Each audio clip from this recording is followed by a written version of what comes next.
या ठिकाणी उपस्थित असलेले या देशाचे नेते, महाराष्ट्राचे भाग्यविधाते शरद पवार साहेब, आपल्या पक्षाचे अध्यक्ष जयंत पाटील, कार्याध्यक्षा, राष्ट्रीय कार्याध्यक्षा सुप्रियाताई सुळे आणि उपस्थित मान्यवर, विशंभर चौधरींनी जे वल्लभभाई पटेल आणि नेहरू आणि या संबंधात जे भाष्य केले, त्या भाष्यामध्ये मी एक अधिकच सांगू इच्छितो. तो म्हणजे त्यांचा आणि गोळवळकरांचा झालेला पत्रव्यवहार. गांधीजींची हत्या झाल्यानंतर RSS वर बंदी घालण्यात आली आणि त्या बंदीच्या विरोधात गोळवळकरांनी पत्र लिहिलं की आमचा काय संबंध. त्याला जे वल्लभभाई पटेलांनी उत्तर दिलंय ते उत्तर इतिहास नेहमी लक्षात ठेवेल, आपला भविष्यात तो वाचला जाईल. त्यांनी शब्दात लिहिलंय की तुम्ही गांधीजींचा खून केला नाही हे मला मान्य आहे, पण गेले स्थापनेपासून तुम्ही भारतामध्ये जे वातावरण तयार केलं त्याच्यातनंच अखेरीस गांधीजींची हत्या झाली. त्यामुळे त्यांच्या एवढेच तुम्ही जबाबदार आहात आणि म्हणूनच तुमच्यावर बंदी घालण्यात आली. हे वल्लभभाई पटेलांचं वाक्य होतं. त्यामुळे वल्लभभाई पटेल हे RSSचे होते का, त्याचे होते का, ह्याचे होते का? पत्रव्यवहार तेव्हाचे स्पष्ट आहेत की गांधीजींचे, वल्लभभाई पटेलांचे आणि नेहरूंचे अत्यंत सौहार्दाचे संबंध होते. त्यांच्यात कुठल्याही प्रकारचे मतभेद नव्हते. आणि जेव्हा मतभेद जनतेत चर्चेत यायला लागले तेव्हा याच वल्लभभाई पटेलांनी नेहरूंना पत्र लिहिलं की जवाहर, तुम्हें और हमें दोनों को साथ निकलना होगा, इस देश को बताना होगा कि जवाहर और वल्लभ में कोई अंतर नहीं है. इतके महान नेते होते हो. आता जो वक्ता बोलून गेला की ते इस्रायलच्या बाबतीत काय झालं, मला एक भाषण आठवतं अटल बिहारी वाजपेयींचं. अटल बिहारी वाजपेयी आपल्या भाषणात म्हणाले होते कि मध्य पूर्व एशिया में जब तक इजराइल ने जो जमीन पे कब्जा किया है वो जब तक दी नहीं जाती कभी भी शांति नहीं आ सकती. हे कोणाचं भाषण आहे? अटल बिहारी वाजपेयी. म्हणजे आंतरराष्ट्रीय राजकारणाचा ज्यांना अभ्यास होता त्या प्रत्येकाला मान्य आहे की इस्रायलने बळकावलेली जमीन जोपर्यंत ते त्यांना स्वतः ते जे मालक आहेत त्यांना देत नाही तोपर्यंत शांती येऊ शकत नाही. आणि तसंच या देशाचं परराष्ट्र धोरण होतं. पहिल्यांदा नेहरूंनी ते मान्य केलं आणि नंतर सातत्याने आपण ते मान्य करत आलो. हे पहिलेच पंतप्रधान निघाले उतावळे होऊन पहिल्याच दिवशी म्हणाले माझा इस्रायलला पाठिंबा आहे. 3 दिवसानंतर त्यांच्याच परराष्ट्र मंत्रालयाला घोषित करावं लागलं की आम्ही त्यांच्याबरोबर नाही, आम्ही पॅलेस्टाईन बरोबर आहे. जिथे अन्याय आहे, जिथे शोषण आहे, जिथे अत्याचार आहे, भारत त्याच्याबरोबर आहे. भारत नेल्सन मंडेला बरोबर होता. कारण का तर तिथे शोषण होतं. भारताची कायमची भूमिका ही गांधींची भूमिका. मला नेहमी आश्चर्य वाटते की जगातला कुठलाही नेता आला की पहिल्यांदा तो जातो कुठे जातो? राजघाटावर. आज नथुरामाच्या यात्रा निघतायत. जागतिक स्तरावरती आपली किती बेइज्जती होत असेल आपल्याला त्याचं काहीच वाटत नाही. माझ्या शहरामध्ये मी एकदाही नथुरामाचं नाटक होऊ दिलं नव्हतं. नाट्य आणि पिक्चर ही 2 अशी साधनं आहेत ती माणसाला वेडी करू शकतात. मी नथुराम बोलतोय या नाटकामध्ये. एक प्रसंग असा येतो की नथुराम गांधीजींना गोळ्या घालतो आणि तुम्हाला माहित नसेल की इतके मग्न झालेले असतात प्रेक्षक की उठून टाळ्या वाजवायला लागतात. हे कसं शक्य आहे? आणि म्हणून जगभरामध्ये नथुरामाला मानणारी माणसं नाही आहेत, पण जगभरामध्ये आजही गांधीजींना मानणारी माणसं आहेत. कारण का शेवटी फिलॉसॉफी टिकते, अविचार टिकत नाहीत. हा जगाचा इतिहास आहे.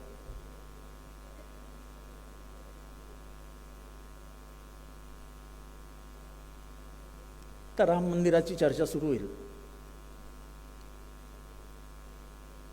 मी पक्षाच्या कार्यकर्त्यांसमोर बोलतोय, राम त्यांच्या बापाचा नाही. हा राम जेवढा त्यांचा आहे तेवढाच माझा आहे. ते त्याचे मालक नाही, ते त्याचे मालक असते, खरे खरे मालक असते तर आज उद्घाटनाला त्यांनी द्रौपदी मुर्मूला बोलवलं असतं. कारण का द्रौपदी मुर्मू ज्या लायनेज मधून येतात, ज्या व्यवस्थेतनं जन्म घेतलाय त्यांनी, ते आदिवासी आहेत.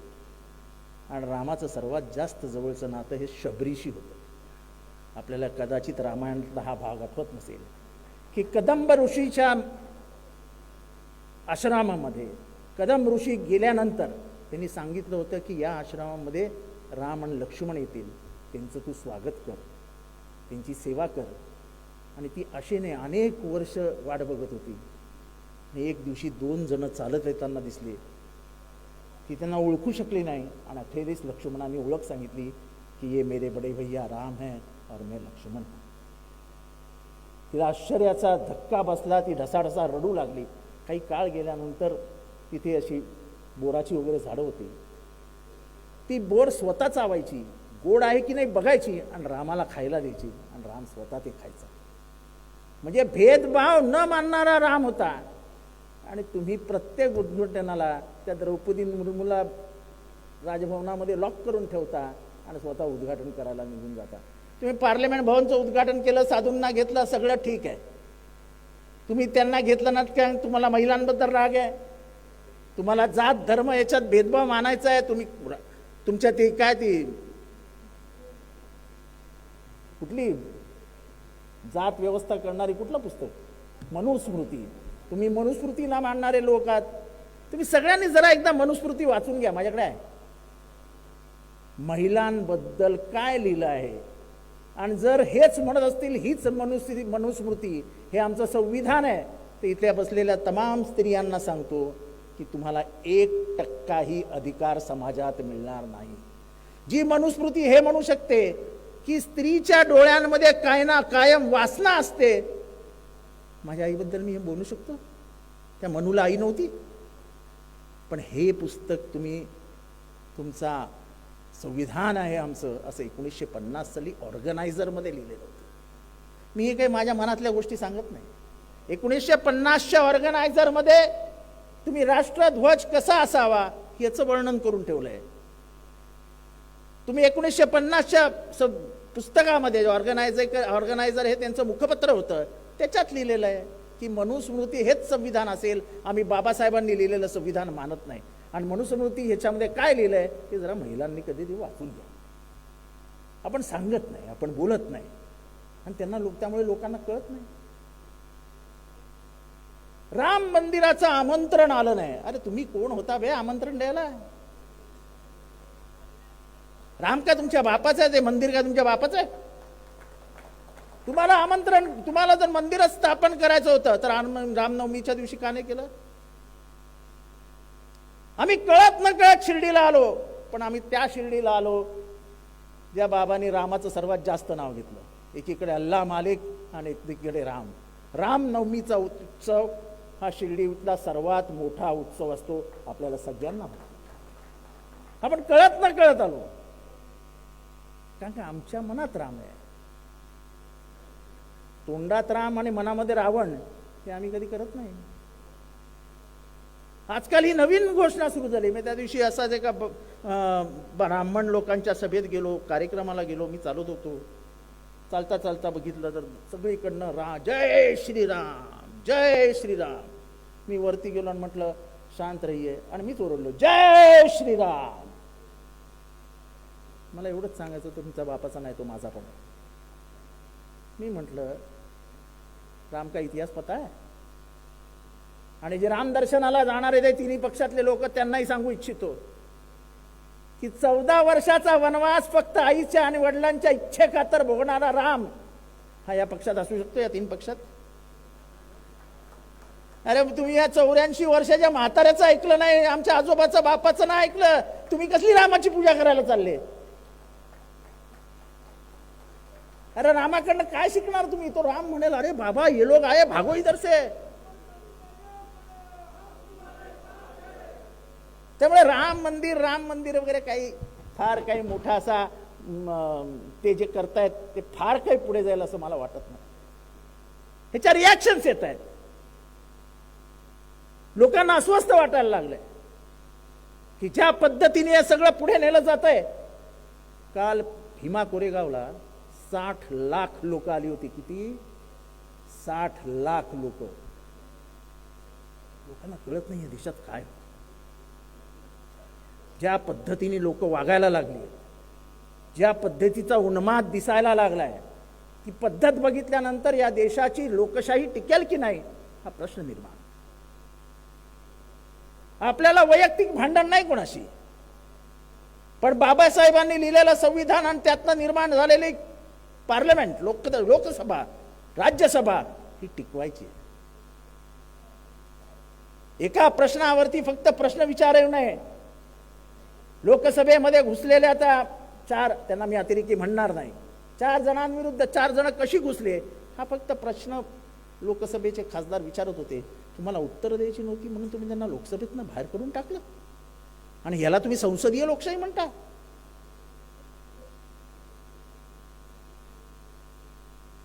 अगर सड़कें चुप हो गई तो संसद बेलगाम हो जाएगी हा त्याच्यातला अर्थ आहे. तुम्ही शांत बसू नका. मी एक साधा संबंध सांगतो. 24 तासातला तो जो कायदा येत होता ट्रक चालकांचा, 10 वर्ष कैद, हा राक्षसी कायदा होता. ट्रक चालकांनी आम्ही भारत बंद करू शकतो हे 2 तासात दाखवलं. अख्खा भारत घाबरला, सरकार घाबरलं, कायदा मागे घेतला की नाही. हा ही आंदोलनाची ताकद असते. आपण तेच विसरलोय. आपण इतके वर्ष सत्तेत राहिलोय की रस्त्यावर उतरतानाच आपल्याला लाज वाटते. मी कसं उतरायचं, शिबिराला जायचं, गाड्यांशी मी कसं जाऊ. अरे पवार साहेब सुद्धा युवक काँग्रेसचे अध्यक्ष होते. 1962 ते म्हणजे जवळजवळ 68 पर्यंत ते कार्यकर्त्यांच्या घरी झोपायचे. तुमचे आदर्श आहेत ना पवार साहेब, माझे तर आहेतच. आता आपल्याला रात्री शिर्डीमध्ये सुद्धा जेवण ठेवलंय ते नको असतं, आपल्याला धाब्यावर जावं लागतं. कार्यक्रम असतो ना राष्ट्रीय. 2 दिवस सुद्धा आपण थांबत नाही. ही खेदाची गोष्ट आहे.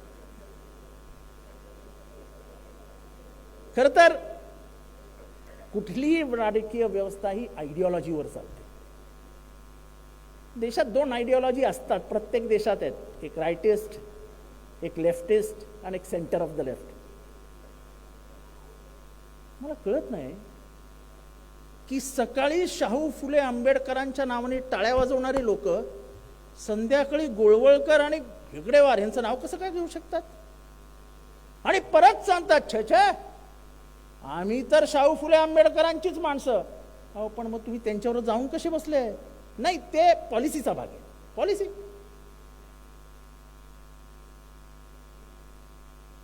मग अजितदादा, माझा प्रश्न आहे तुम्हाला की 2019 साली तुम्ही गेले, तुमच्या मनात कुठली पॉलिसी होती आणि आल्यानंतर परत उपमुख्यमंत्री झाले, ही कुठली पॉलिसी होती. मी माफी मागतो साहेबांची, तमाम इथे बसलेल्या शरद पवार प्रेमींची, पण 2019 बंड केल्यानंतर त्यांना उपमुख्यमंत्री पदी बसवणं ही राष्ट्रवादीची सर्वात मोठी चूक होती. कारण once a traitor is always a traitor. एकदा माणूस गद्दार असेलच तर त्याच्या मनात ते कायम असतं. आणि साहेबांची माफी मागून मी परत सांगतो की जिथे जिथे त्यांना संधी मिळाली तिथे तिथे त्यांनी साहेबांच्या जवळच्या माणसांचा अपमान केला. मी स्वतःच्या डोळ्यांनी बघितलेलं. अनेक कहाण्या मला माहिती आहेत. त्याच्यातली एक कहाणी दत्ता मेघेंची मी कधीतरी साहेबांना एकांतात सांगितली. साहेबांच्यावर मनापासून प्रेम करणारे कार्यकर्ते होते. मनापासून साहेबांपासून काहीच न लपवणारे कार्यकर्ते होते. त्यांना तोडलं कोणी, हे सगळं केलं कोणी, त्याचं एकमेव कारण होतं शरद पवारांच्या नंतर हे सगळं करणारे अजित पवार. मी खुल्ला बोलतो. मी काय मला काही त्यांच्याकडनं कधी काही मिळालेलं नाही, मी त्यांच्याकडनं काही घेतलेलं नाही, आणि ह्याच्या पुढे तर माझ्या त्यांच्याकडे काही घ्यायचं पण नाही, आपल्याला काय परत जायचंच नाही. पण मी साहेबांना एवढीच विनंती करीन, साहेब परत वाटा बंद करा, ह्यांना परत आपल्या पक्षात घेऊ नका.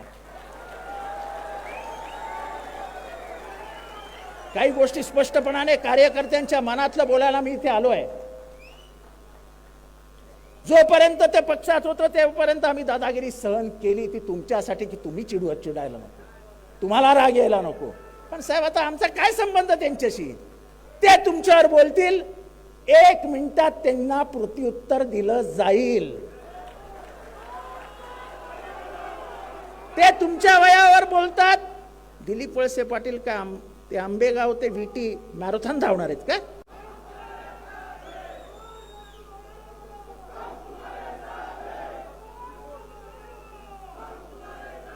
प्लीज घोषणा देऊ नका, भाषणाची लिंक तोडू नका प्लीज. त्यामुळे वयावर बोलणं हे कोणाला शोभतं? कोणीतरी बोलतोय 2 खासदार जे आहेत ते त्यांच्यामुळे निवडून आले. अहो ते कोणामुळे बनले? अहो अख्खं कसलेलं शेत हातात दिलं ना तुमच्या, अख्खं नांगरलेला महाराष्ट्र तुमच्या हातात दिला. त्या कर्तृत्ववान माणसाने कायम 60-65 आमदार निवडून आणले. अहो तुम्ही बाजूच्या 4 तर निवडून आणून दाखवायला पाहिजे होते. मी याला पाडेन, मी त्याला पाडेन. भविष्य लिहिण्याचा अधिकार देवाने कोणालाही दिलेला नाही, त्याच्या हातात ठेवलेला आहे. आणि जो हे गर्व असतं ज्याच्या मनात, त्याचं भविष्य बरोबर देव लिहितो. हे काय भाषा आहे? आणि कोणाविरुद्धची भाषा आहे? ज्यांनी तुम्हाला घडवलं त्याच्या विरुद्धची. मला आश्चर्य वाटतं तटकरेंचं. आजही काय बोललेत साहेबांविरुद्ध. तटकरे साहेब, तुम्हाला माहिती आहेत का त्यांच्या घरात पदं किती होती? ते स्वतः, त्यांची मुलगी, मुलगा, पुतण्या, भाऊ, अजून काय पाहिजे तुम्हाला? अहो मला पालकमंत्री न करता त्या पोरीला केलं दादांनी मैत्री खातर. आणि तेव्हा एकनाथ शिंदेनी मला बाजूला घेऊन सांगितलं की जितेंद्र, तुझ्या मनात माझ्याबद्दल राग ठेवू नको. मी पक्ष मीटिंग मध्ये सांगितलेलं की मला रायगड हवंय, मला पालघर नको. कारण का पालघर तुला जावं अशी माझी मनापासूनची इच्छा होती. पण दादांनी विरोध केला. दादा म्हणाले पालघर तुम्हाला घ्या, मला रायगड पाहिजे. कारण का मित्राला दिलेला शब्द पाळणारे दादा आहेत. पाळला ना ते शब्द, आधी तिला दिला ना ते. मला त्याच्याबद्दल बोलायचं नाही. पण तेव्हा तुम्ही साहेबांबद्दल बोलता तेव्हा तुमच्या हे गणित लक्षात येत नाही की आपण काय काय कमवलं, काय काय घेतलं. इतका ऐश्वर, इतकी प्रतिष्ठा कोणामुळे मिळाली? या माणसामुळे. प्रफुल्ल पटेल नाव घेऊन बोलतो, कोणी बोलणार नाही. मला काय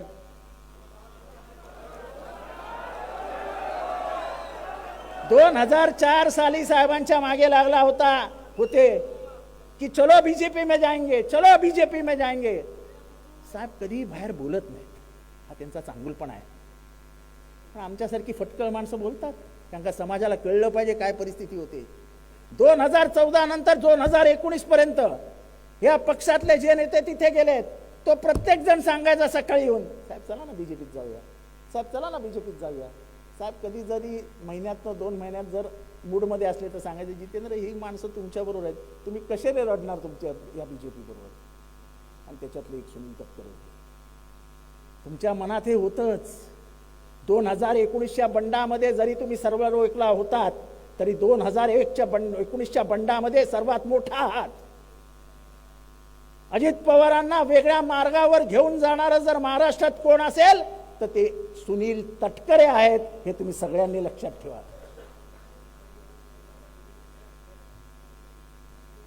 हे घर फोडलं तुम्ही, घर फोडलं.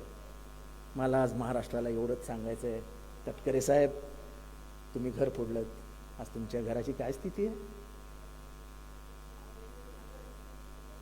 आज तुमच्या भावाभावामध्ये काय होत आहे? सख्या बहीण भावामध्ये काय होत आहे? तुम्ही जे पेराल तेच घरामध्ये उगवेल, एवढं लक्षात ठेवा. नियतीचा खेळ आहे तो, कोणालाही चुकलेला नाही. महाराष्ट्रातली सामाजिक अस्वस्थता. जाऊ द्या, त्याचं नाव घेत नाही मी तोंडात.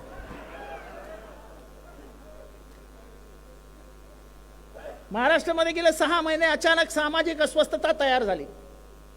लोकसभा आणि विधानसभेच्या निवडणुका आल्या की एकडे रामनाम सुरू होतं आणि दुसरीकडे सामाजिक अस्वस्थता सुरू होते.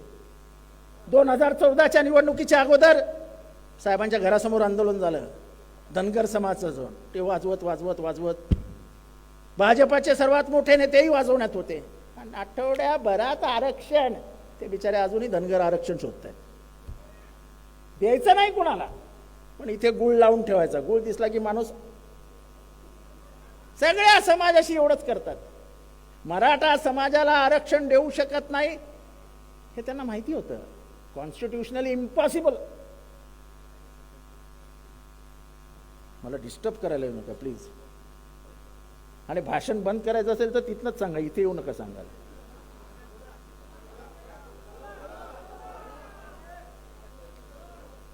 मी कशावर बोलत होतो? मराठा आरक्षण हे कॉन्स्टिट्युशनली आपण देऊ शकत नव्हतं हे मुख्यमंत्र्यांना माहित नव्हतं. त्यांचे लीगल ॲडवायझर, आपल्या स्टेटमधला ॲडव्होकेट जनरल, हे सगळे सल्ले द्यायला असतात ना मुख्यमंत्र्यांना. मुख्यमंत्र्यांना त्यांनी हा सल्ला दिला नव्हता की constitutionally it is impossible to give reservation to Maratha. आणि दुसरीकडे ओबीसीचं आरक्षण कापण्याचा प्रश्न येतच नाही. ते कापूच शकत नाही, कारण का ते कॉन्स्टिट्युशनली मंजूर आरक्षण आहे. मग भुजबळांना एवढं बोलायला कोणी लावलं? पार तुमचे हात कोणी बांधलेत, हात उघडे करा, म्हणजे गावं पेटली पाहिजेत अशी इच्छा होती तुमची.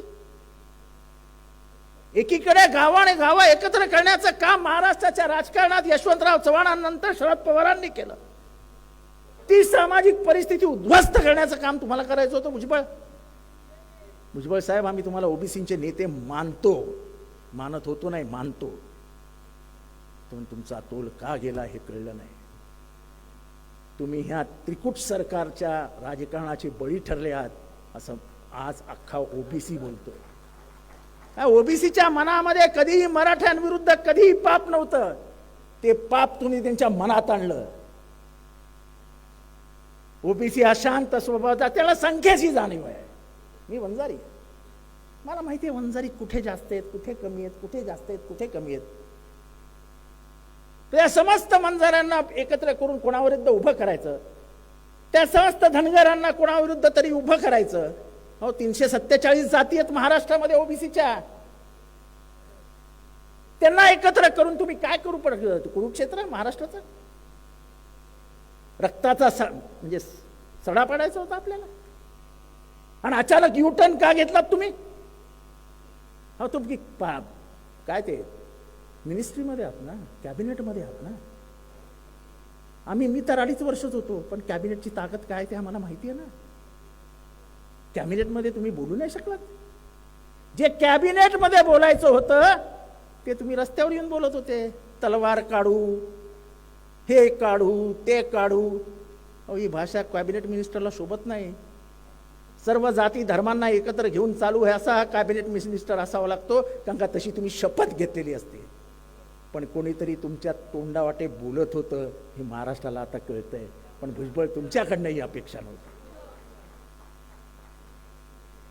का लावायची भांडणं? मुख्यमंत्री महोदयांना माहित नव्हतं की जानेवारी 24ला आपण आरक्षण देऊ शकत नाही. मुख्यमंत्र्यांनी का दिला शब्द? का गेले पाया पडायला त्या शिवाजी महाराजांच्या? कशाला एवढी नाटकं करायची? स्पष्टता राजकारणात असायलाच पाहिजे. मंडळ आयोगाला डॉक्टर बाबासाहेब आंबेडकरांचं नामकरण आलं. साहेबांकडे अनेक आमदार गेले मराठवाड्यातल्या, सांगितलं साहेब सत्ता जाईल. साहेबांनी सांगितलं सत्ता गेली तरी बेहतर. ज्या फुले शाहू आंबेडकरांच्या मी नावाने राजकारण करतो, जेव्हा त्यांच्या सन्मानाची वेळ येईल तेव्हा मी एक पावली मागे जाणार नाही. त्यांनी दिलं ना नाव. ओबीसी ओबीसी ओबीसी ओबीसी ओरडतंय. अरे ओबीसीला मान्यता ओबीसीला राजकीय मान्यता कोणी दिली? एका बंजाराला, एका वंजाराला, एका माळ्याला, एका धनगराला, एका मीठ विक्रेत्याला, आग्र्याला, कोळ्याला पंचायत समितीमध्ये सभापती, जिल्हा परिषदेला सभापती, जिल्हा परिषदेचा अध्यक्ष कोणामुळे बनला? काय नाव आहे त्या माणसाचं? त्या माणसाचं नाव आहे शरद पवार. म्हणजे ओबीसीला महाराष्ट्रामध्ये न्याय देण्याचं आंबेडकरांनंतर काम कोणी केलं असेल तर ते शरद पवारांनी केलं. कारण का आंबेडकरांनी संविधानामध्ये 340व्या कलमान्वये ओबीसीला आरक्षण मिळालं पाहिजे हे लिहून ठेवलंय होतं. आणि त्यांचा आग्रह होता की जो सर्वात मागासलेला आहे, की ज्याचा कधी जनसामान्यांच्या प्रवाहाशी संबंधच आला नाही, तो ओबीसी आहे. म्हणजे तो क्षुद्र आहे. अच्छा, जे आता इथे पण खूप ओबीसी असतील. किती आहेत ओबीसी? हो, भरपूर आहेत. हे स्वतःला क्षुद्र मानत नाहीत. आता हे ओबीसी आहेत. ओबीसी म्हणजे क्षुद्र. पण आम्ही क्षुद्र म्हणून घ्यायला आता आम्हाला लाज वाटते की नाही ताई? आपल्या लोकांना शूद्र नाही. आता शूद्र कसे आम्ही? आपण क्षुद्र आहोत. म्हणून बाबासाहेबांनी 340व्या कलमान्वये आपल्याला आरक्षण मिळालं पाहिजे ही स्पष्ट भूमिका काँग्रेस सरकारमध्ये घेतली होती. आणि जेव्हा नेहरूंनी ती नाकारली, त्यांनी राजीनाम्यामध्ये लिहून दिलं की तुम्ही माझ्या समाजाला आरक्षण दिलं, पण ज्या समाजाला खरंच आरक्षणाची गरज आहे त्याला न दिल्यामुळे मी हा राजीनामा तुमच्याकडे देतोय. त्याच्यानंतर कालेलकर कमिशन आलं, हे कमिशन आलं, ते कमिशन आलं. आपल्या नशिबाने जनता पार्टीच्या राज्यामध्ये मंडळ कमिशन आलं. मंडळ कमिशनचा अहवाल नेमका विश्वनाथ प्रताप सिंग जेव्हा पंतप्रधान होते तेव्हा आलं. आणि विश्वनाथ प्रताप सिंग यांनी मंडळ आयोगाला मान्यता दिली. आणि त्या मंडळ आयोगाचा अंमल कुठल्या राज्याने पहिल्यांदा केला असेल तर ते राज्य महाराष्ट्र होतं आणि त्यांचे मुख्यमंत्री पवार साहेब होते. नाही, हे तर मला काही सांगायचंच आहे की भाजप जे ओबीसीची बाजू घेत असते ना, त्या मंडळ विरुद्ध कमंडलची यात्रा कोणी काढली? दिल्लीमध्ये तो कोण परवा गोस्वामी, विद्यार्थ्यांचं आंदोलन झालं, गोस्वामींनी स्वतःला पेटवून घेतलं. तो कोण होता? एबीव्हीपीचा कार्यकर्ता होता, ज्याच्यात अख्ख्या देशभर दंगली सुरू झाल्या. ओबीसीला आरक्षण मिळू नये, किंबहुना बीजेपी ही आरक्षणाच्या विरोधातच आहे, हे असं माझं स्पष्ट मत आहे. कारण का ते जातीयवादाच्या बाजूनी आहेत, ते वर्ण व्यवस्थेच्या बाजूनी आहेत. आणि म्हणूनच त्यांना हा मागचा वर्ग पुढे जाईल ही कायम मनात भीती असते. त्याच्यानंतर यात्रा निघाली. एक दिवशी बावनकुळेशी वाद घालत असताना मी त्याला विचारलं, बावनकुळेजी, तो जो कमंडळचा रथ निघाला होता त्याच्या कुठल्या चाकावर तुम्ही उभे होता? तो अरे तुम्ही बीजेपीत आहात ना, मग यात्रेत तो तुमचा सहभाग असणारच. म्हणजे ओबीसीला विरोध करणारे बावनकुळे आता आम्हाला ओबीसी समजवणार. आणि आम्ही सगळं क्षुद्र व्यवस्था भोगलेली माणसं आहोत. हा जाहीररित्या सांगतो. मी चांगल्या सोसायटीत राहायचो ठाण्यामध्ये. एका जातीचं वर्चस्व होतं त्या सोसायटीमध्ये. माझ्या आईला कधीही सत्यनारायणाच्या पूजेला बोलवायचे नाहीत, हे मी माझ्या डोळ्यांनी बघितलेलं आहे. तो झालेला वाराची जखम मिटेल कधी? जोपर्यंत इथली व्यवस्था संपत नाही, जोपर्यंत इथला जातीवाद संपत नाही, तोपर्यंत आम्ही लढत राहू. त्या शक्ती विरुद्ध लढत राहू ज्या शक्तीने याला जन्म दिलाय. मी नेहमी लोकांना सांगतो की फक्त आठवा, शिवाजी महाराजांना राज्याभिषेकापासून लांब ठेवण्याचं काम कोणी केलं? फुल्यांना मारण्याचा कट कोणी केला? फुले दाम्पत्यावरती शेण, गोटे, दगड मारण्याचं काम कोणी केलं? शाहू महाराजांची हत्या करण्याचा निर्णय कोणी घेतला होता? शाहू महाराजांना सर्वात जास्त त्रास कोणी दिला? आंबेडकरांना शाळेतही बसू दिलं नाही, कोणी केलं? त्यांच्या जातीच्या लोकांना पाणीही पिऊ देणार नाही, ते कोणी केलं? पण या सगळ्यांचा बाप असलेला आंबेडकर यांनी संविधानात ना तुम्हाला मला सगळ्यांना माणूस म्हणून जगण्याचा अधिकार दिला, म्हणून डॉक्टर बाबासाहेब आंबेडकर आपले अब्दुल बाप आहे. संविधान ही काही साधी गोष्ट नाही आहे. संविधानाकडे एक पुस्तक म्हणून बघू नका. तुम्हाला माणूस म्हणून जगण्याचा अधिकार देणार आहे ती गीता आहे, ते बायबल आहे, ती कुराण आहे. ते कुठल्याही धर्मपुस्तकापेक्षा मोठं आहे.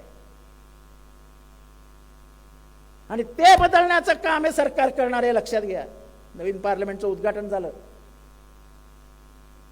कुठल्याही संविधानाच्या पुस्तकामध्ये पहिल्यांदा एक पान आहे, त्याचं नाव आहे प्रिॲम्बल ऑफ द कॉन्स्टिट्यूशन. कसं आहे, हे ना टेस्ट करतात, दगड मारतात पाण्यामध्ये आणि तुषार किती लांब जातात ते बघत असतात. त्यांनी पत्र वाटलं आणि त्या प्रिॲम्बलमध्ये त्यांनी सेक्युलर हा शब्द काढून टाकला. लोकांच्या लक्षात नाही आलं. आणि नंतर जेव्हा लक्षात आलं तेव्हा बीजेपी सरकारने सांगितलं आमची चूक होती, आम्ही ते पत्र मागे घेतो. त्यांना फक्त आजमावायचं होतं की विरोध कधी होतो. विरोध झाला की ते लगेच मागे येतात. काय ट्रकवाल्यांनी आंदोलनात विरोध केला, लगेच मागे आले. आंदोलनाची ताकद ही आपल्या सर्व लोकांनी ओळखली पाहिजे. रस्त्यावर याला का घाबरता? मी कालच्या सभेमध्ये बोललो की कोणी उठतं साहेबांविरुद्ध बोलतं आजकाल, आपल्याला काहीच वाटत नाही गो. का नाही कोल्हापूर मधना, सातारा मधना, सांगली मधना, गडचिरोली मधना, अरे कमीत कमी पुतळे तर जाळा, बोलू नका.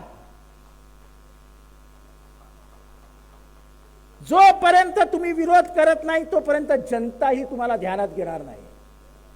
जनतेच्या मनात जायचं असेल तर मी शरद पवारांबरोबर आहे हे कृतीतनं तुम्हाला दाखवावं लागेल, शब्दातनं तुम्हाला दाखवावं लागेल.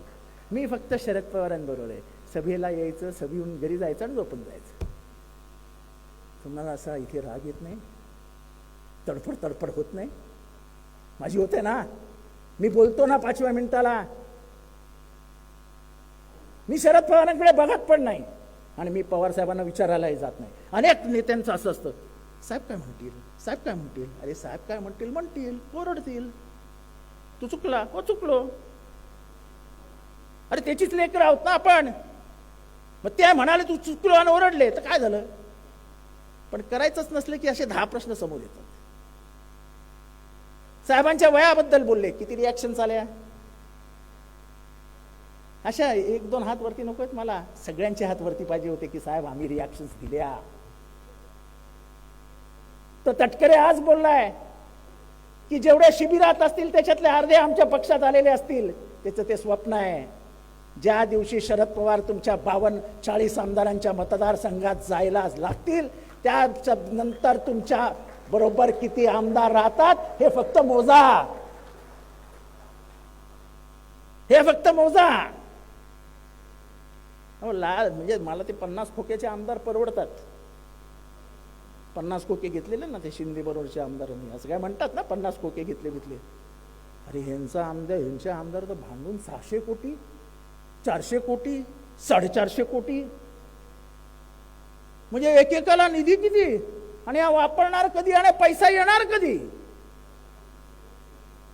हा तुमच्या बजेटरी प्रोव्हिजन्स मध्ये दादा आम्ही बोलायचो मंत्रिमंडळात असताना तेव्हा आम्हाला काय आता यांना खूप कळतं. आम्ही 10 कोटी मागायचो. साहेबांचा राजीनामा जो जबरदस्तीने घेण्यात आला होता त्याच्यानंतर जेव्हा पब्लिकने विरोध केला तेव्हाची त्यांची भाषा तुम्हाला सगळ्यांनाच आठवत असेल. म्हणजे साहेबांचा राजीनामा पडलाच पाहिजेत. मला तर त्यांनी जवळ बोलवून घेऊन सांगितलं, ताई माफ करा की गपना आहे. म्हटलं का हो? ताईंना अध्यक्ष करायचंय म्हणजे पक्ष आपल्या ताब्यात घेऊन बीजेपीच्या ताब्यात देऊन टाकायचं आहे. आणि म्हणूनच आमचा विरोध होता. आणि म्हणून आमच्यासारखी लोक जाऊन साहेबांना भेटली आणि साहेबांना प्रश्न विचारला, साहेब तुम्ही राजीनामे देणारे कोण? आम्ही आयुष्याची 35 वर्ष तुमच्या बरोबर लावली आहेत. आमच्या आयुष्याचा तुम्ही काहीच विचार केला नाही. या 7-8 जणांच्या नाटकापायी जर तुम्ही हा निर्णय घेणार असाल तर आम्हाला निर्णय नामंजूर आहे. आम्ही त्याला विरोध करणार. आणि आम्ही त्याला विरोध केला. नंतरची पुढची कहाणी सांगत नाही की आतमध्ये मीटिंगमध्ये काय काय झालं. पण हा राजीनामा रोखण्यात जर सर्वात मोठा वाटा कोणाचा असेल तर मी अभिमानाने सांगू शकतो की तो माझा होता. आणि म्हणून त्यांचा माझ्यावर प्रचंड राग आहे. मला त्याची काही फरकही पडत नाही, कारण त्यांच्याकडनं मी कधी काही घेतलेलं नाही आणि घ्यायचंही नाही. ते 50,000 रुपये देऊन भाषणाला आणलेली माणसं होती, जे आमदार झाले ते बोलतील. आपल्याला काय बोलायची गरज नाही. ते चित्र लावलेलं का रे ते बाहेर जाणारे उद्योग?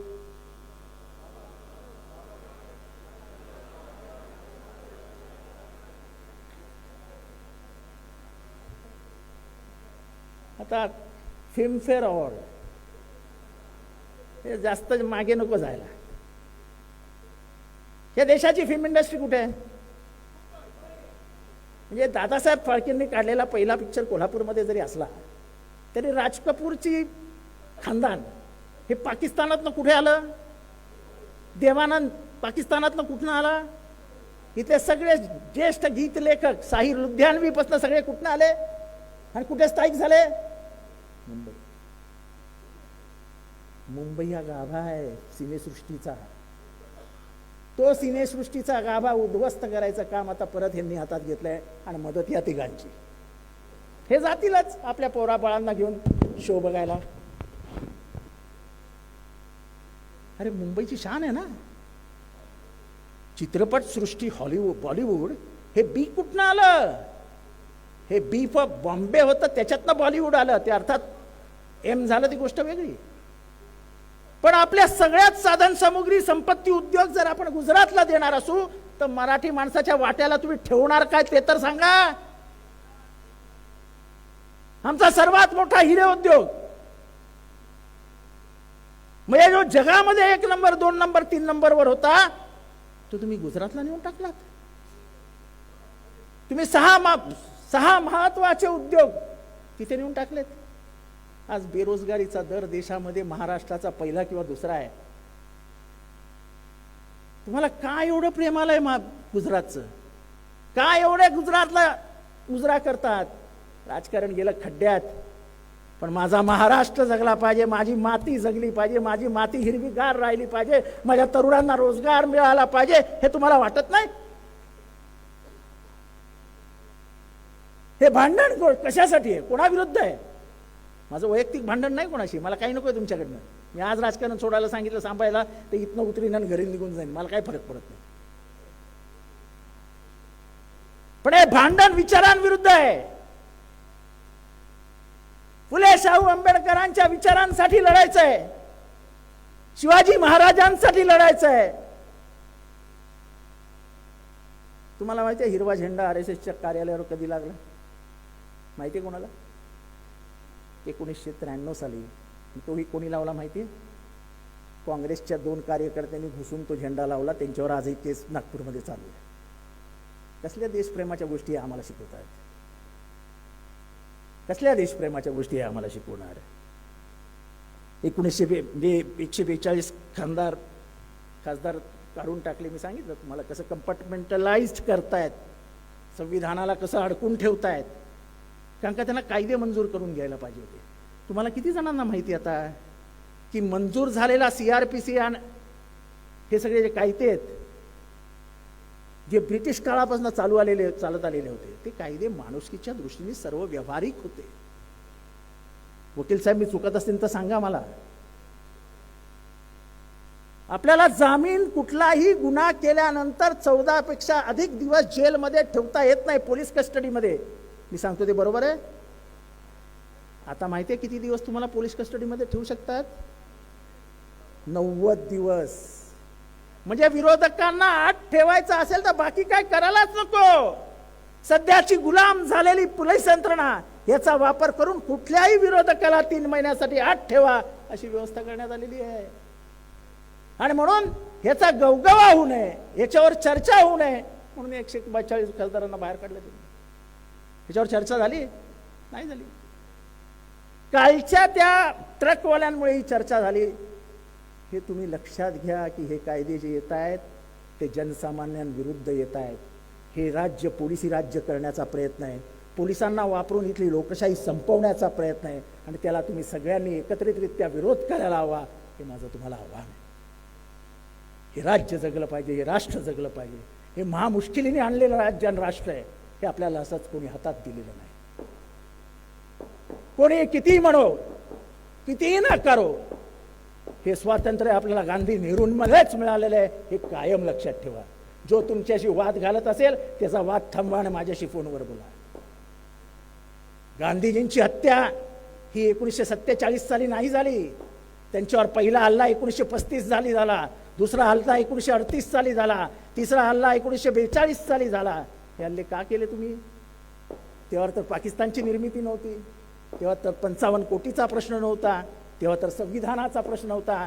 कारण का यांना गांधीजी नकोच होते. का? तर गांधीजी बनिया होता आणि तो ओबीसी होता, आणि इथल्या मोठ्या चळवळीचा नेता हा ओबीसी आहे, ते त्यांना मान्य नव्हतं. खरं कारण जातीयवाद आहे गांधीजींच्या हत्येचा मागचं. आणि हे तुम्ही सगळे हा जो इतिहास आहे हा आपण वाचत नाही, मनात ठेवत नाही, आणि राजकारणात पण वाद जातो. अरे राम आपला आहे, बहुजनांचा आहे राम. शिकार करून खाणारा राम तो आमचा आहे, आमच्या बहुजनांचा. तुम्ही जिथे आम्हाला सगळे शाकाहारी बनवायला जातात की आम्ही रामाचा आदर्श पाळतो आहोत, आणि आम्ही मटण खातो. हा रामाचा आदर्श. राम हा शाकाहारी नव्हता, तो मांसाहारी होता. 14 वर्ष जंगलात राहणारा माणूस कुठे जाणार हो ते शाकाहारी शोधायला? बरोबर आहे की नाही? जे बोलतो ते खरं बोलत असतो मी. आता त्यांनी ते कोणीतरी बोलताना ते मोदींना पर्याय नाही वगैरे वगैरेच्या गोष्टी काढल्या.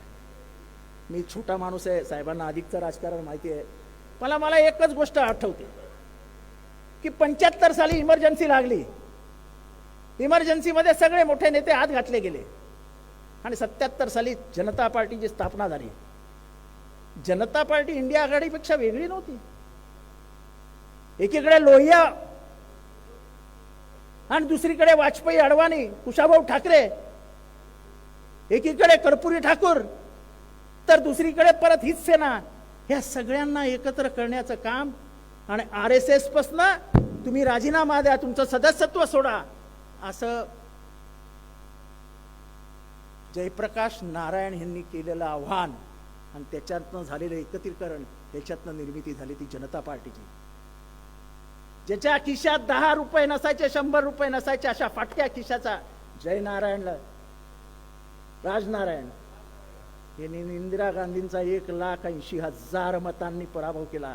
हे लक्षात घ्या की जेव्हा सत्तेचा गर्व सत्ताधाऱ्यांच्या डोक्यात जातो तेव्हा इथलं राजकारण जनता हाती घेतं. हे 77चं उदाहरण आहे. आणि मी तुम्हाला सांगतो, तुम्हीही प्रयत्न करा. महाराष्ट्रातली जनता महाराष्ट्राचं राजकारण स्वतःच्या हातात घेऊन शरद पवार आणि उद्धव ठाकरेला मतं दिल्याशिवाय राहणार नाही. कारण का ज्या पद्धतीने शरद पवारांचा पक्ष मोडण्यात आला, ज्या पद्धतीने उद्धव ठाकरेंचा पक्ष मोडण्यात आला, हे महाराष्ट्राच्या माणसाला पटलेलं नाही. मराठी माणूस वाढ बघतो इलेक्शन कधी येत आहे. हे राजकारण जसं 77 साली जयप्रकाश यांच्या नेतृत्वाखाली देशाने हातात घेतलं होतं. संजय गांधींचा आम्ही तिथनं पराभव झाला, चांगल्या चांगल्या मान्यवरांचा पराभव झाला. हेमवतीनंदन बहुगुण अर्थात इथे होते, त्यांनीच पराभव केला.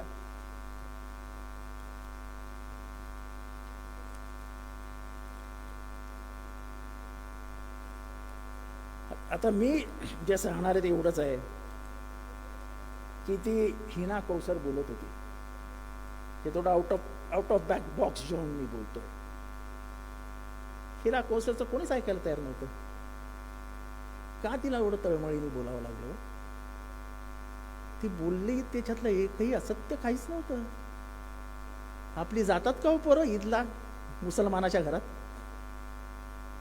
अरे एक काळ असा होता, तुमची ईद तर आमची दिवाळी, दोघं एकमेक साजरे करायचे. बरोबर की नाही? पैठणचे आमदार आज जातो का आपण?